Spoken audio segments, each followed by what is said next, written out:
Hello everyone, আশা করছি তোমরা সবাই ভালো আছো এবং মনোযোগের সাথে পড়াশোনা করছো। আজকে আমরা 2023 সালে আসা অঙ্কগুলির সমাধান নিয়ে আলোচনা করব, যেগুলি তোমাদের সামনের উচ্চ মাধ্যমিক পরীক্ষার জন্য খুবই গুরুত্বপূর্ণ।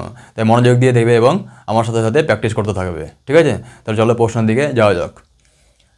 প্রথমে এমসিকিউগুলো করব, তারপরে আমরা দীর্ঘ উত্তরধর্মী প্রশ্নগুলো নিয়েও কিন্তু আলোচনা করব। তাই তোমরা ধৈর্য ধরে শিখতে থাকবে। তাহলে দেখো প্রথম প্রশ্ন কী দেওয়া আছে। এ সেট দেওয়া আছে, এ সেটে দেখো তিনটি পদ রয়েছে 1 2 3। সেট থেকে বি সেট দেওয়া আছে, বি সেট দেখো দুটি পদ রয়েছে এ কমা বি। সেটে মোট সম্বন্ধ সময়ের সংখ্যা কত? সম্বন্ধ সময়ের সংখ্যাটা আমাদের বের করতে বলা হয়েছে। অপশান দেওয়া আছে এ বি সি ডি। তাহলে এই প্রশ্নটা খুবই সোজা একটা প্রশ্ন, তোমাদের আমি কিন্তু ফর্মুলাটা বলে দিচ্ছি। ধরো এ সেটে যদি এমটি পদ থাকে, এখানে দেখো এ সেটে কটি পদ রয়েছে? এ সেটে পদ রয়েছে আমাদের তিনটি, তাহলে এখানে আমাদের এম এর মান কত হয়ে যাবে? এম এর মান হয়ে যাবে 3। আর বি সেটে যদি এনটি পদ থাকে, এখানে দেখো বি সেটে দেখো দুটি এলিমেন্ট রয়েছে, দুটি পদ রয়েছে, তাহলে এখানে মোট বি হয়ে যাবে কত? এন এর মান হয়ে যাবে 2। তাহলে মোট সম্বন্ধ সময়ের সংখ্যাটা হয়ে যায় রিলেশন, আর মানে রিলেশন, তাহলে মোট সম্বন্ধ সময়ের সংখ্যাটা হয়ে যাবে 2 টু দি পাওয়ার এম গণিত এন। ঠিক আছে? এ সেটে যতগুলি পদ রয়েছে তার সংখ্যা, আর বি সেটে যতগুলি পদ রয়েছে তার সংখ্যার গুণফল। তাহলে 2 টু দি পাওয়ার এখানে কত হয়ে যাবে? এম এর মান 3, তাহলে 3 গণিত এন এর মান 2, তাহলে 2 টু দি পাওয়ার 6। তাহলে অপশান এ হবে এই প্রশ্নের উত্তর, 2 টু দি পাওয়ার 6। তো আশা হচ্ছে মনে থাকবে যে 2 টু দি পাওয়ার এ সেটে যতগুলি পদ থাকবে তার সেই সংখ্যাটা, এবং বি সেটে যতগুলি পদ থাকবে সেই সংখ্যাটার গুণফল, সেটা কিন্তু হয়ে যাবে আমাদের অ্যান্সার। তাহলে 1 নম্বর অঙ্কটা হয়ে গেল। এবার নেক্সট 2 নম্বর প্রশ্নটা আমরা কিন্তু করবো আস্তে আস্তে। প্রশ্ন নম্বর 3 কী দেওয়া আছে দেখো। এটা ম্যাট্রিক্স থেকে দিয়েছে অঙ্কটা, ঠিক আছে? ম্যাট্রিক্স দিয়ে দেওয়া আছে 2x2 ম্যাট্রিক্স 5 3 x 7। এটা খুব সোজা একটা প্রশ্ন। ইকুয়াল টু y 3 7 x হলে x প্লাস ওয়াই এর মান কত হবে? x প্লাস ওয়াই এর মানটা বের করতে বলা হয়েছে। অপশানটাও লিখে দিচ্ছি, 5 12 7 14। তাহলে option A 5, option B 12, option C 7, আর অপশান ডি হচ্ছে আমাদের 14। ঠিক আছে? তো তোমরা নিজেরা করো, খুব সোজা একটা প্রশ্ন।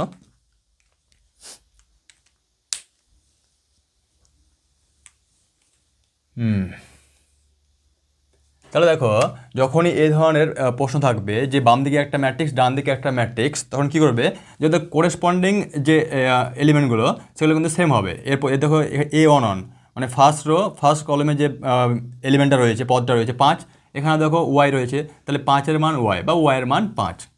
তাহলে এখান থেকে পাচ্ছি যে ওয়াই ইকুয়াল টু 5।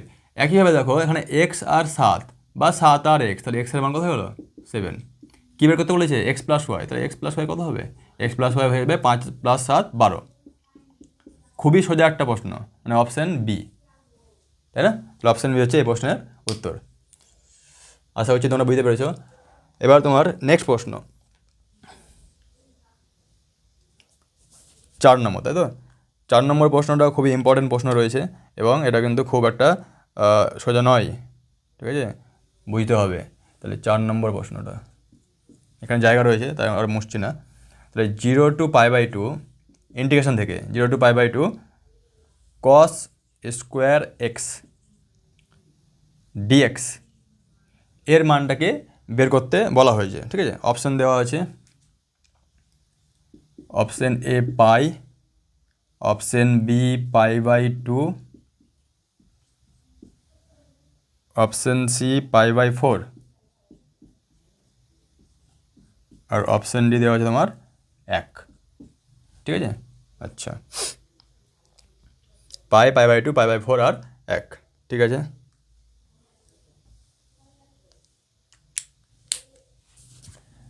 তোমরা নিজেরা প্রথমে ট্রাই করবে, যদি পারো তাহলে ভালো, না পারলে তখন কিন্তু আমার সলিউশনটা দেখে নেবে, ঠিক আছে? প্রথমে ভিডিওটা পজ করবে, পজ করে কিন্তু নিজেরা ট্রাই করবে। দেখো cos স্কোয়ার এক্স রয়েছে, তাই না? তাহলে cos স্কোয়ার এক্সের ইন্টিগ্রেশনের কোনো ডাইরেক্ট ফর্মুলা নেই, তাহলে এই স্কোয়ারটাকে কী করতে হবে? আমাদের ভাঙতে হবে, দিয়ে সরল করতে হবে। আর দেখো আমরা একটা ফর্মুলা জানি যে 1 + cos 2x equal to 2 cos square x. তাই না? এই ফর্মুলাটা আমরা জানি। তাহলে আমরা কী করবো দেখো, এখানে আমাদের কস স্কোয়ার এক্সের মানটা এখান থেকে বের করতে হবে। তাহলে ডান দিকের দুইটাকে বাম দিকে নিয়ে আসছি। তাহলে 1 প্লাস কস 2x বাই 2 বসিয়ে দিচ্ছি। তাহলে integration 0 to pi by 2 1 plus cos 2x by 2 dx, ঠিক আছে। এবার ইন্টিগ্রেশনটাকে দুই ভাগে ভাগ করে নিচ্ছি। তাহলে 0 টু পাই বাই 2 1/2 মানে half dx plus integration 0 to pi by 2 cos 2x by 2 into dx, তাই না? এবার দেখো এখানে হাফ কি, এখানে হাফ তো তোমার ধ্রুবক পদ কনস্ট্যান্ট, তাহলে হাফটা বাইরে আসবে, হাফ বাইরে আসলো। আর ইন্টিগ্রেশন ডিএক্স কী হয়, ইন্টিগ্রেশন ডিএক্স হয়ে যায় এক্স, আর লিমিট রয়েছে lower limit 0, upper limit pi by 2 plus এখানে দেখো হাফ রয়েছে কনস্ট্যান্ট, তাহলে হাফটাকে বাইরে নিয়ে আসলাম। আর cos 2x এর ইন্টিগ্রেশন কী হয়, cos x এর ইন্টিগ্রেশন হয় sin x, তাহলে cos 2x এর ইন্টিগ্রেশন কত হবে, sin 2x। এবার দেখো এখানে 2x রয়েছে, তাহলে x এর সাথে 2 গুণ রয়েছে, আর x এর সাথে কোনো কিছু গুণ থাকলে পরে ইন্টিগ্রেশনের ক্ষেত্রে সেটা কী হয়ে যায়, সেটা ভাগ হয়ে যায়, এটা মাথায় রাখবে। তাহলে 0 থেকে পাই বাই 2। এবার দেখো এখানে হাফ লিখলাম। প্রথমে আপার লিমিটটা পুট করতে হয়, তাহলে x এর জায়গাতে কী পুট করবো, পাই বাই 2, তাহলে পাই বাই 2 পুট করলাম, মাইনাস x এর জায়গাতে 0, ঠিক আছে, প্লাস হাফ লিখে দিলাম, হাফ ছিল। এবার এখানে ভালো করে লক্ষ্য করে দেখো, যদি আমরা x এর জায়গায় পাই বাই 2 পুট করি, তাহলে 2 গুণিত পাই বাই 2, তাহলে 2 কেটে যাবে, মানে সাইন পাই, আর সাইন পায়ের মান কত হয়, 0। সাইন n পাই মানে সাইন পায়ের সাথে কোনো কিছু যদি গুণ থাকে তাহলে সেটা 0ই হবে। এবং যদি আমরা লোয়ার লিমিট পুট করি 0, x এর জায়গাতে যদি 0 পুট করা হয় তাহলে সাইন 0, তাই তো, তাহলে সাইন 0 0, তার মানে এই মানটা আমাদের কী হয়ে যাচ্ছে, 0ই হয়ে যাচ্ছে। তাহলে এই মানটা কিন্তু আমাদের লেখার দরকার নেই। তাহলে কত আসছে আমাদের অ্যান্সার, দেখো হাফ ইন্টু পাই বাই 2 মানে পাই বাই 4, তাহলে পাই বাই 4 হয়ে যাবে আমাদের এই প্রশ্নে কিন্তু সঠিক উত্তর অপশন সি, তাই না? আশা করছি বুঝতে পেরেছ। প্রশ্ন number 5, ddx of cot x degree এর মান বের করতে বলা হয়েছে। অপশানটা লিখে দিচ্ছি। অপশান এ হচ্ছে তোমার minus cosec square x degree. Option B cosec square x degree.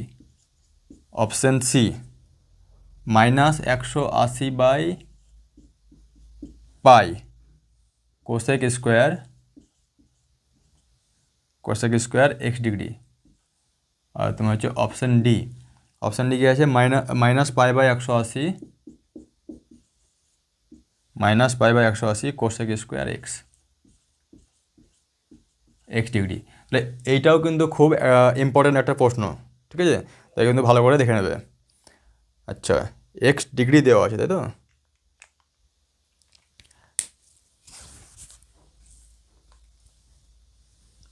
আচ্ছা,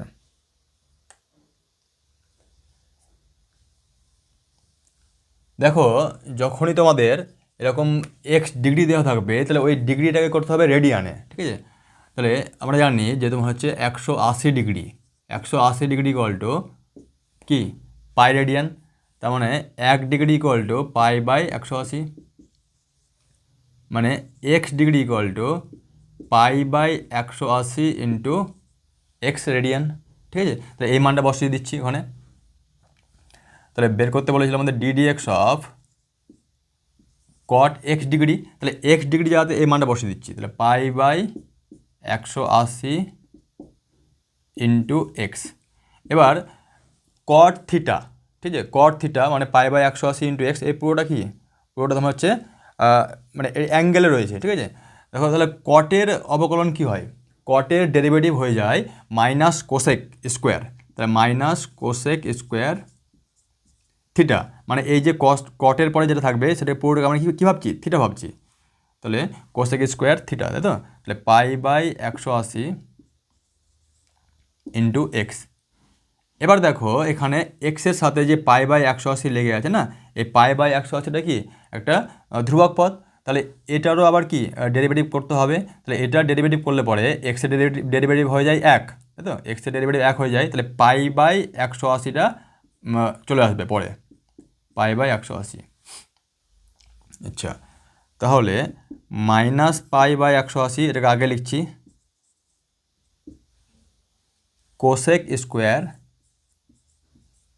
দেখো পাই/180 ইন্টু এক্স রেডিয়ান, পাই/180 ইন্টু এক্স রেডিয়ান মানে হচ্ছে এক্স ডিগ্রি, তাহলে ওটাকে আবার এক্স ডিগ্রি লিখে দিচ্ছি, তাহলে -পাই/180 into cosec square x degree. এটা অপশান নাম্বার কততে রয়েছে? 180, অপশান ডি, তাই তো, তাহলে অপশান ডি হবে কিন্তু এই প্রশ্নের উত্তর। d2y/dx2 তার square equal to 1 plus dy/dx তারপরে কিউব, অবকল সমীকরণের ক্রম কত হবে, ক্রমটা বের করতে বলা হয়েছে। অপশান দিয়েছে 1, 3, 2, 4, option A 1, option B 3, option C 2, option D 4, ঠিক আছে। আচ্ছা, তাহলে এটা খুব সোজা একটা প্রশ্ন, বুঝিয়ে দিলেই কিন্তু মানে পারবে। ক্রম মানে হচ্ছে যে তোমার হচ্ছে সর্বোচ্চ কতবার অবকলন করা হয়েছে, এই সমীকরণটাকে, অবকল সমীকরণটাকে সর্বোচ্চ কতবার অবকলন করা হয়েছে। এখানে দেখো dy/dx মানে ওয়াইকে একবার এক্সের সাপেক্ষে অবকলন করা হয়েছে। এখানে দেখো d2y/dx2 মানে ওয়াইকে এক্সের সাপেক্ষে 2বার অবকলন করা হয়েছে, তাহলে ক্রমটা কিন্তু হয়ে যাবে 2, সর্বোচ্চ অর্ডারের ডেরিভেটিভ, ঠিক আছে। d2y/dx2 রয়েছে, তাই কিন্তু এখানে আমাদের ক্রমটা হয়ে গেল 2, ঠিক আছে, ক্রম 2 মানে অপশান সি হচ্ছে এই প্রশ্নের সঠিক উত্তর। যদি মাত্রা বলতো, মাত্রা বললে অ্যান্সার কী হতো? মাত্রা বললে আমাদের অ্যান্সার হয়ে যেত যেখানে ক্রম থাকে তার পাওয়ারটা নিতে হয়। দেখো এখানে কী রয়েছে, এখানে তোমার হচ্ছে এখানে d2y/dx2 মানে ক্রমটা আমাদের 2 রয়েছিল, মানে এখানে রয়েছিল, তাহলে এর যে পাওয়ার থাকবে সেই পাওয়ারটাকে বলা হয় মাত্রা, তাহলে এখানে মাত্রাটা কিন্তু 2 হয়ে যাবে। কিন্তু একটা জিনিস মাথায় রাখতে হবে যে কোথাও যেন কারো পাওয়ারে ফ্র্যাকশান না থাকে, এটা একটু মাথায় রাখতে হবে, ঠিক আছে। মাত্রাটা এখানে দেয়নি, তাও মনে রাখতে হবে, মাত্রাটা কিন্তু নেক্সট এক্সামে কিন্তু আসতে পারে। তাহলে ক্রম হলো 2 আর মাত্রাটা হচ্ছে এখানে যেখানে ক্রমটা থাকবে তার পাওয়ারটা, তাহলে এখানে পাওয়ারটা 2 রয়েছে, তাহলে ক্রমও 2 মাত্রাও 2, এখানে আমাদের ক্রম চেয়েছিল, তাই অপশান সি হচ্ছে আমাদের এই প্রশ্নের সঠিক উত্তর। চলো নেক্সট প্রশ্নের দিকে যাওয়া যাক। প্রশ্ন নম্বর 7, xy = c²s ct, c/t বিন্দুতে স্পর্শকের প্রবণতা কত হবে? ঠিক আছে, চলো কত নম্বর? 7 নম্বর, তাই তো। xy = c² এর ct, c/t বিন্দুতে স্পর্শকের প্রবণতা কত হবে? স্পর্শকের প্রবণতা বের করতে বলা হয়েছে, ঠিক আছে। অপশানটা লিখে দিচ্ছি ধরো, অপশান এ হচ্ছে তোমার -1/t², option B 1/t², option C -1/t, আর অপশান ডি হচ্ছে তোমার -1/t³, ঠিক আছে। আচ্ছা, স্পর্শকের সমীকরণ দেখো, স্পর্শকের সমীকরণ নয়, স্পর্শকের প্রবণতা মানে dy/dx এর মানটা বের করতে হবে ওই পয়েন্টে, ct, c/t, তাহলে খুব সোজা একটা প্রশ্ন, ct, c/t, তাই তো। আচ্ছা, তাহলে এখানে দেখো, এখান থেকে আমরা যদি y এর মানটা বের করি তাহলে কী হবে? xy = c², তাহলে এক্সটাকে ওইদিকে নিয়ে যাচ্ছি ওই পারে, তাহলে c²/x, যেহেতু আমাদের প্রবণতা বের করতে বলেছে মানে dy/dx এর মান, তাহলে এটাকে একবার এক্সের সাপেক্ষে অবকলন করতে হবে, তাহলে এক্সের সাপেক্ষে যদি অবকলন করা হয় তাহলে কী হবে? dy/dx = c², তো ধ্রুবক, তাহলে c² থাকবে, আর 1/x এর অবকলন হয়ে যায় -1/x², তাহলে -1/x², তাহলে এইটা হয়ে গেল আমাদের dy/dx, আর এটা কি বলা হয়? প্রবণতা, স্পর্শকের প্রবণতা, যেটাকে আমরা ইন জেনারেল m দিয়ে ডিনোট করতে পারি। এবার দেখো এই পয়েন্টে অ্যাট ct, c/t, তাহলে এই পয়েন্টটাকে কিন্তু এখানে dy/dx এর যাতে পুট করে দিতে হবে, মানে x এর মান ct আর y এর মান c/t। এখানে দেখো কী রয়েছে, এখানে আমাদের x রয়েছে, তার মানটা বসিয়ে দাও, তাহলে উপরে c² আর নিচে দেখো ct তার স্কোয়ার, x এর মান ct বসাচ্ছি, তাহলে x², তাহলে ct তার হোল স্কোয়ার, তাহলে কত হবে? c² আর t², তাহলে c² কেটে যাচ্ছে, তাহলে মাইনাস উপরে থাকছে 1, তাহলে -1/t², তাহলে -1/t², অপশান এ, তাই তো, -1/t² হচ্ছে এই প্রশ্নের সঠিক উত্তর। তাহলে 7 নম্বরটা হয়ে গেল, এবার 8 নম্বরটা করব। চলো, question number 8। x-4/2 equal to y-5/0 equal to z-6/0। তাহলে এটা একটা লাইনের সমীকরণ, ঠিক আছে, 3D ইন স্ট্রেট লাইন। আচ্ছা, এবং আরও একটা দিয়ে রেখেছে 3-x/3 equal to y-7/0 equal to z-3/0। এই দুটো লাইন দিয়ে রেখেছে, দিয়ে বলছে যে এই লাইন দুটোর মধ্যে কোণ কত হবে সেটা। অপশান দেওয়া, অপশান কই, হ্যাঁ অপশান লিখে দিচ্ছি। অপশান এ দেওয়া আছে -π, অপশান বি দেওয়া আছে তোমার হচ্ছে -π/2, অপশান সি পাই, আর অপশান ডি তোমার হচ্ছে π/3, ঠিক আছে। আচ্ছা, তো তোমরা নিজেরা ট্রাই করো, যদি নিজে পারো তাহলে খুব ভালো, আর না পারলে কিন্তু সলিউশনটা দেখে নাও। দেখো, কোনো সরল লেখার যে তোমার সিমেট্রিক আকারটা হয়, ঠিক আছে, সেই সিমেট্রিক আকারটা দেখতে কেমন হয়ে যায়, x-x1/a equal to y-y1/b equal to z-z1/c। এখানে যে x1, y1 আর z1 রয়েছে না, এটা হচ্ছে আমাদের বিন্দু, মানে এই লাইনটা x1, y1 আর z1 বিন্দু দিয়ে কী করছে, পাস করছে। আর নিচে যেগুলো আছে দেখো a b c, এই এ বি সিকে বলা হয় এই লাইনের কি ডিআরএস, ডাইরেকশান রেশিও, তাই তো। আর বাংলায় কী বলা হয়, দিক অনুপাত, দিক অনুপাত। যখনই আমাদের কোণ বের করতে বলবে দুটো লাইনের মধ্যে, তখন আমাদের কিন্তু এই দিক অনুপাত নিয়েই কাজ করতে হবে। দেখো, এই লাইনটা সিমেট্রিক ফর্মে রয়েছে, তাই তো। তাহলে এই লাইনের দিক অনুপাত কী কী, এই লাইনের দিক অনুপাত হয়ে যাচ্ছে তোমার নিচেরটা 2, 0, 0। তাহলে এই ফার্স্ট যে লাইনটা দেওয়া আছে তার ডিআরএসটা হয়ে যাবে 2, 0, 0। আর সেকেন্ড যে লাইনটা দেওয়া আছে তার ডিআরএস কী হয়ে যাবে 3, 0, 0। না, এখানে কিন্তু তোমরা ভুলটা করে ফেলবে। দেখো, এখানে কিন্তু এটা উল্টে আছে। দেখো, x-x1 হয়, তাহলে এক্সটা আগে থাকতো আর 3টা পরে থাকতো। তাহলে এটা কী করতে হবে, এটা আমাদের চেঞ্জ করতে হবে। এই যে সিমেট্রিক ফর্ম, এই সিমেট্রিক ফর্মে কিন্তু সবসময় সাজিয়ে লিখতে হবে সরলরেখার সমীকরণকে। তাহলে এটাকে যদি আমরা ঘুরিয়ে লিখি, তাহলে মাইনাস কমন নিচ্ছে উপর থেকে মাইনাস কমন নিলে পরে নিচে মাইনাসটা আসবে, এটা প্লাস এটা মাইনাস, তাহলে ঘুরে যাচ্ছে, তাহলে x-3 হয়ে যাচ্ছে। এখানে y-y1 রয়েছে, এখানে z-z1 রয়েছে। তাহলে বিন্দু নিয়ে আমাদের কোনো এখানে মাথা ব্যথা নেই, আমাদের দেখতে হবে ডিআরএস, মানে নিচে কী কী আছে, এখানে -3, এখানে 0, এখানে 0, তাহলে -3, 0, 0। তাহলে এইটা হচ্ছে আমাদের দ্বিতীয় লাইনের ডিআরএস। এবার তাদের মধ্যে অ্যাঙ্গেল যদি থিটা হয়, তাহলে কস থিটার যে ফর্মুলাটা সেটা হয়ে যায় এইটা ডট এটা, ঠিক আছে। এটাকে বলা হয় বিয়ন ভেক্টর, আর এটা তোমার হচ্ছে B2 ভেক্টর। তাহলে B one dot B2 by mod B one mod B2, এটা হচ্ছে আমাদের ফর্মুলা। তাহলে বিয়ন ডট B2 মানে কি, মানে এইটা এই ডিআরএসের সাথে এই ডিআরএসটাকে ডট করতে হবে। কীভাবে ডট করতে হবে, পজিশন ওয়াইজ। দেখো, এর প্রথমে 2 রয়েছে, এর প্রথমে -3, তাহলে 2 এর সাথে -3 কী হবে, গুণ হবে, তাহলে -6 ফর্মুলার plus A1 A2 plus B1 B2 plus C1 C2, A1 A2, এটা A1 B1 C1 A2 B2 C2 যদি ধরা হয়, তাহলে পরে ডট প্রোডাক্টটা এভাবে করতে হয়। এখানে দেখো, প্রথমে সেকেন্ডটা রয়েছে 0, এখানে সেকেন্ড রয়েছে 0, তাহলে 0 × 0, 0 প্লাস এখানে থার্ড যে এলিমেন্টটা রয়েছে, নাম্বারটা রয়েছে 0, এখানে থার্ডে কী রয়েছে 0, তাহলে A1 B1 C1 A2 B2 C2 মানে C1 C2 কত হবে 0, 0, 0 হয়ে যাবে। হয়ে গেল উপরের কাজ। এবার নিচের কাজ হচ্ছে ওই দুটোর মড। তাহলে মড মানে কি, রুট নিতে হবে। তাহলে 2r² প্লাস 0² প্লাস 0² মানে 2r² মানে 4, লিখে দেবো একবার, লেখার কোনো ব্যাপার নাই। দেখো, 2r² করতে হবে প্লাস 0² প্লাস 0², তাহলে 2r² কত হবে 4 হবে। আর নেক্সট পরেরটা দেখো, -3² নয়, প্লাস 0² 0² হবে, এখানে 0² 0 হবে। তাহলে এটা হয়ে যাবে আমাদের কিন্তু cos থিটার মান। তাহলে -6/√4 মানে 2, আর √9 মানে হচ্ছে 3, তাহলে 3 × 6, আর উপর থেকে 6 কেটে যাচ্ছে মানে -1। ঠিক আছে, আশা করছি বুঝতে পেরেছো। আচ্ছা, তাহলে cos থিটার মান হচ্ছে -1, তাহলে cos থিটা ইকুয়াল টু -1। তাহলে মনে রাখবে যে cos থিটা মানে cos থিটা যদি -1 হয়, তাহলে থিটার মান হয়ে যায় পাই, ঠিক আছে। কস পায়ের মান হচ্ছে আমাদের -1, তাহলে অপশান সি হবে এই প্রশ্নের সঠিক উত্তর, ঠিক আছে। তাহলে এখানে যে ফর্মুলাটা লিখলাম সেই ফর্মুলাটা তোমরা লিখে নাও। সেই ফর্মুলাটা হয়ে যাচ্ছে যে a1 a2 plus b1 b2 plus c1 c2 by root under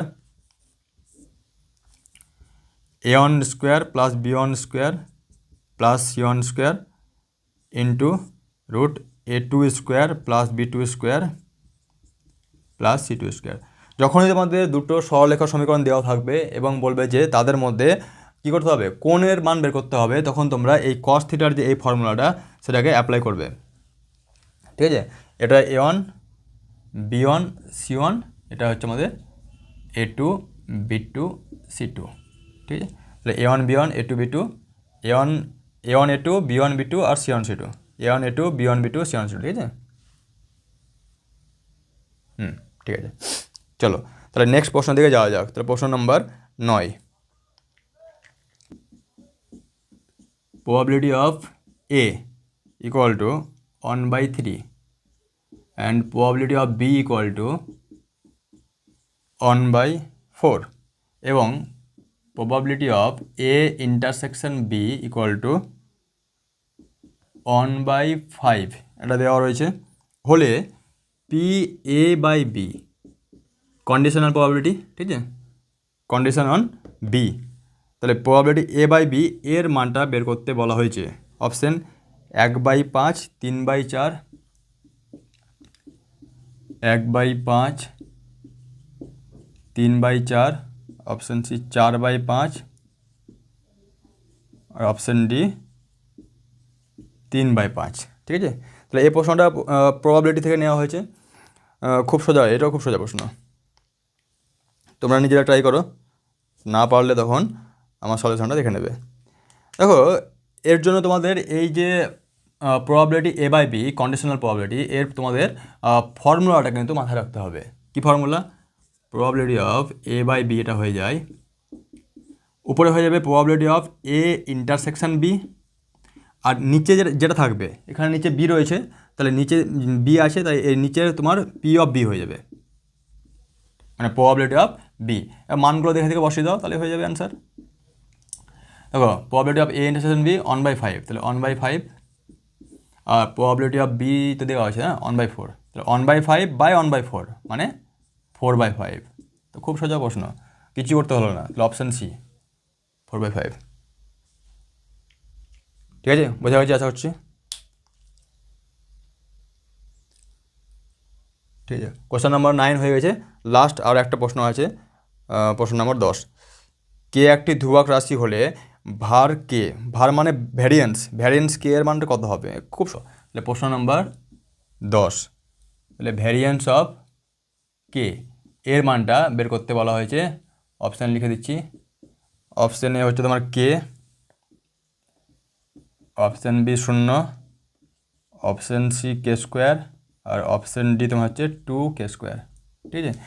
তাহলে এখানে দেখো ভ্যারিয়েন্স থেকে তোমাদের প্রশ্ন দিয়েছে, ভ্যারিয়েন্সের তোমাদের ফর্মুলাটা কিন্তু মাথায় রাখতে হবে। কি ফর্মুলা? খুব ইম্পর্ট্যান্ট একটা ফর্মুলা, ওখান থেকে কিন্তু পরীক্ষায় প্রশ্ন আসে। ভ্যারিয়েন্স অফ এক্স, ঠিক আছে, এক্স একটা র্যান্ডাম ভেরিয়েবল, তাহলে ভ্যারিয়েন্স অফ এক্স এর ফর্মুলা হয়ে যায় expectation of x² minus expectation x তার পুরোটার হোল স্কোয়ার। এক্সপেকটেশন এক্স মানে হচ্ছে যে মিন, ঠিক আছে। তাহলে এখানে তোমার কি রয়েছে, কে রয়েছে, কে একটি ধ্রুবক বলা রয়েছে, কে ধ্রুবক। তাহলে এখানে এক্সে যাতে কে বসাচ্ছি, তাহলে variance of k equal to expectation of k² minus expectation k তার উপরে স্কোয়ার, ঠিক আছে। দেখো মনে রাখবে যে এক্সপেকটেশন অফ এনি কনস্ট্যান্ট, দেখো কে ধ্রুবক ছিল, তাহলে k² ধ্রুবক থাকবে, তাহলে ধ্রুবকের এক্সপেকটেশনের মান কী হয়ে যায়, ধ্রুবকের এক্সপেকটেশনের মান হয়ে যায় সেই মানটাই হয়, মানে k², তাহলে k² হয়ে যাবে মাইনাস, মানে এক্সপেকটেশন অফ যদি এ থাকে আর এ যদি ধ্রুবক হয়, তাহলে এক্সপেকটেশন অফ এ হয়ে যাবে এ, যে মানটা থাকবে সেই মানটাই হয়ে যাবে, তাহলে k² হয়ে গেল। আর এখানে কী হবে, এক্সপেকটেশন কে রয়েছে, তাহলে কে আর উপরে দেখো একটা স্কোয়ার রয়েছে, তাহলে উপরে স্কোয়ার দিয়ে দিলাম, তাহলে কে স্কোয়ার মানে শূন্য, মানে variance of any constant is equal to 0। তাহলে অপশন বি হবে এই প্রশ্নের উত্তর। আশা করছি বুঝতে পেরেছো। তোমাদের এই ফর্মুলাটা কিন্তু মাথায় রাখতে হবে, এটা কিন্তু খুব ইম্পর্টেন্ট ফর্মুলা, এখান দিয়ে পরীক্ষায় প্রশ্ন আসে। তাহলে আমরা এখান থেকে কী শিখলাম, যে কোনো ধ্রুবকের এক্সপেকটেশনের মান হয় সেটাই, আর কোনো ধ্রুবকের ভ্যারিয়েন্সের মান হয়ে যায় 0। এই দিকে তোমরা নোট করে নাও। তাহলে তোমাদের 10টি এমসিকিউ ছিল, 10টি এমসিকিউ খুব ভালোভাবে আমি বুঝিয়ে দিলাম, ঠিক আছে। আশা করছি তোমরা বুঝতে পেরেছো, কোনো ডাউট থাকলে জিজ্ঞেস করবে। এর পরের ভিডিওতে আমরা দীর্ঘ উত্তরধর্মী মানে 2 নম্বরের প্রশ্নগুলো কিন্তু সবগুলো নিয়ে আলোচনা করব, ঠিক আছে। তাহলে আজকে এই পর্যন্ত, দেখা হচ্ছে পরের ভিডিওতে।